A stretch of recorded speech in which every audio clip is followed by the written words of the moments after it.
എൻ്റെ മോനെ, ഇതാണ് കാഴ്ച. ഒരു കന്യാകുമാരി യാത്രയിൽ നമ്മുടെ ട്രെയിൻ ഇങ്ങനെ പോകുന്നത്. ഇതാണ് ഈ യാത്രയിലെ ഏറ്റവും അടിപൊളി ഒരു വിഷ്വലാണ് നമ്മളിപ്പോൾ കണ്ടുകൊണ്ടിരിക്കുന്നത്.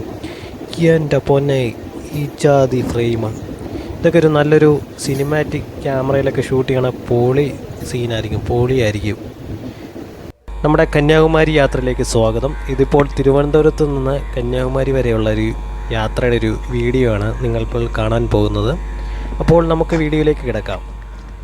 അങ്ങനെ ട്രെയിൻ, ഞാനിത് ആക്ച്വലി കോട്ടയത്ത് നിന്ന് കയറിയ ട്രെയിനാണ്. കോട്ടയത്ത് നിന്ന് കന്യാകുമാരി വരെ 70 രൂപയാണ് ടിക്കറ്റ് വരുന്നത്. കന്യാകുമാരി എക്സ്പ്രസ് ആണിത്.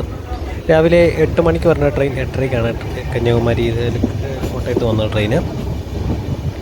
ഇപ്പോൾ ഇവിടുന്ന് ഒരു ചായയൊക്കെ കുടിച്ചു. ചായക്ക് 10 രൂപയാണ് റേറ്റ് വരുന്നത്. ഒറ്റ മനുഷ്യനില്ല. തിരുവനന്തപുരം വരെ മുടിഞ്ഞ തിരക്കായിരുന്നു. ഇപ്പോൾ ആണെങ്കിൽ ഒരു മനുഷ്യനില്ല. അങ്ങനെ ഒരു ചായ മേടിച്ചു. റെയിൽവേയുടെ ഒരു ചായക്ക് ഒരു പ്രത്യേക ഒരു വൈബ് തന്നെയാണ്.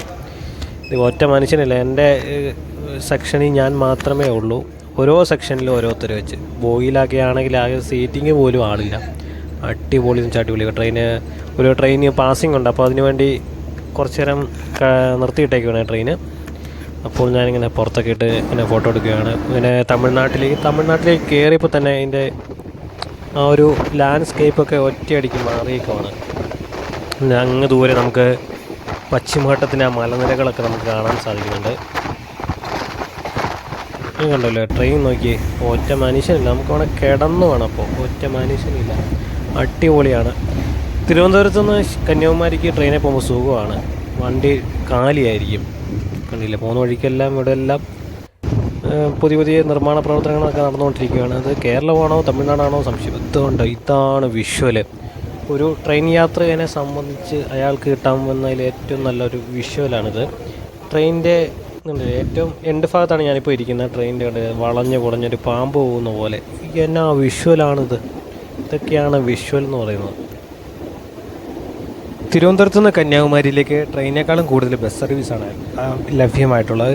അതായത് തമിഴ്നാടിൻ്റെയും ഉണ്ട്, കേരളത്തിൻ്റെയും ബസ് നമുക്ക് ലഭ്യമാണ്. അതായത് കൂടുതലും കന്യാകുമാരിക്ക് പോകുന്ന ബസ്സുകൾ കൂടുതലും നാഗർകോവിൽ വരെയാണ് ബസ് ഇല്ലുന്നത്. പിന്നെ നാഗർകോവിലിൽ നിന്ന് നമ്മൾ കന്യാകുമാരിക്ക് അങ്ങനെ സെപ്പറേറ്റ് ബസ്സാണ് കൂടുതലുള്ളത്. പിന്നെ ഡയറക്റ്റ് ബസ്സും നമുക്ക് ലഭ്യമാണ്. പക്ഷേ ഡയറക്റ്റ് ബസ്സിനേക്കാളും കൂടുതൽ നാഗർകോവിൽ വഴിയുള്ള കണക്റ്റിംഗ് ബസ്സുകളാണ് കൂടുതലായിട്ടുള്ളത്. അത് കാരണം ഒന്നെങ്കിൽ ഞാൻ എപ്പോഴും സജസ്റ്റ് ചെയ്യുന്നത് തമിഴ്നാടിൻ്റെ ബസ്സിൽ കയറി പോകാനാണ്. നമ്മളൊരു വേറെ സ്റ്റേജിൽ വരുമ്പോൾ അവരുടെ വണ്ടിയൊക്കെ നമ്മൾ കയറി ഒന്ന് ആസ്വദിക്കുന്നില്ലേ, അടിപൊളി. അങ്ങനെ ഫൈനലി നമ്മുടെ വണ്ടി കന്യാകുമാരിയിൽ എത്തിയിരിക്കുകയാണ്. ഇതാണ് കന്യാകുമാരി റെയിൽവേ സ്റ്റേഷൻ. അവിടെ ഒരു വെൽക്കം ബോർഡൊക്കെ നമുക്ക് കാണാം. അങ്ങനെ കന്യാകുമാരി, ഇതാണ് ഒരു കന്യാകുമാരി ഐക്കണിക് ബോർഡ്. നമ്മളിവിടുന്ന് കന്യാകുമാരി ടു ജമ്മു താവി ട്രെയിൻ സർവീസൊക്കെ അവൈലബിൾ ആണ്. അപ്പോൾ നമ്മൾ ഈ ബോർഡൊക്കെ സൈൻ ചെയ്തിട്ടാണ് നമ്മൾ പോകുന്നത്. അടിപൊളി വിഷ്വൽസ് എന്ന് വെച്ചാൽ അടിപൊളി വിഷ്വലാണിത്. കന്യാകുമാരി നമ്മുടെ ഇന്ത്യയുടെ ഇങ്ങേ അറ്റത്താണ് നമ്മളിപ്പോൾ നിൽക്കുന്നതെന്നും കൂടെ ഓർക്കണം. ഒരു പ്രൗഡ് മൊമെൻ്റാണിത്. നമ്മൾ ഇന്ത്യയുടെ ഇങ്ങേ അറ്റത്ത്, ഇനി അങ്ങേ അറ്റത്തും കൂടെ ഒരു ദിവസം പോകണം. അതിന് സമയം വരും. അടിപൊളി എന്ന് വെച്ചാൽ അടിപൊളി. ഞാൻ വന്ന ട്രെയിനാണ് ഇപ്പോൾ പുറകെ കിടക്കുന്നത്, കന്യാകുമാരി എക്സ്പ്രസ്. അടിപൊളി എന്ന് വെച്ചാൽ അടിപൊളി ഇതാണ്. കന്യാകുമാരി കാഴ്ചകളുമായി ബന്ധപ്പെട്ട വീഡിയോകളെല്ലാം ഞാൻ ഈ ചാനലിൽ ഞാൻ അപ്ലോഡ് ചെയ്തിട്ടുണ്ട്. നിങ്ങൾക്ക് എൻ്റെ ചാനലിൻ്റെ പ്ലേലിസ്റ്റിൽ പോയി കഴിഞ്ഞാൽ നിങ്ങൾക്ക് ആ വീഡിയോസ് എല്ലാം കാണാൻ സാധിക്കുന്നതാണ്. കന്യാകുമാരി സീരീസിനെ കുറിച്ച് തന്നെ ഒരു 3 വീഡിയോ ഞാൻ ചെയ്തിട്ടുണ്ട്. ആ വീഡിയോ നിങ്ങൾ കണ്ടിട്ട് നിങ്ങളുടെ വിലയേറിയ അഭിപ്രായങ്ങൾ കമൻറ്റായി രേഖപ്പെടുത്തണേ. അപ്പോൾ നമുക്ക് കന്യാകുമാരി യാത്ര, വളരെ മനോഹരമായ യാത്ര സമ്മാനിച്ച റെയിൽവേക്ക് ഒരു നന്ദി പറഞ്ഞുകൊണ്ട് ഈ വീഡിയോ സൈനപ്പ് ചെയ്യാൻ പോകുന്നു. Tata, bye bye.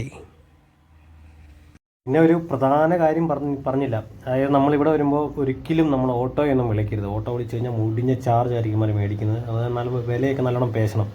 ഇത് 1 കിലോമീറ്റർ 1.5 കിലോമീറ്ററൊക്കെ പോകുന്നതിന് വെറും 200 രൂപ 300 രൂപയാണ് ഇമാർ മേടിച്ചത്. 300 രൂപയാണ് മേടിച്ചത്. അത് കാരണം ഓട്ടോയൊന്നും അങ്ങനെ വിളിക്കരുത്.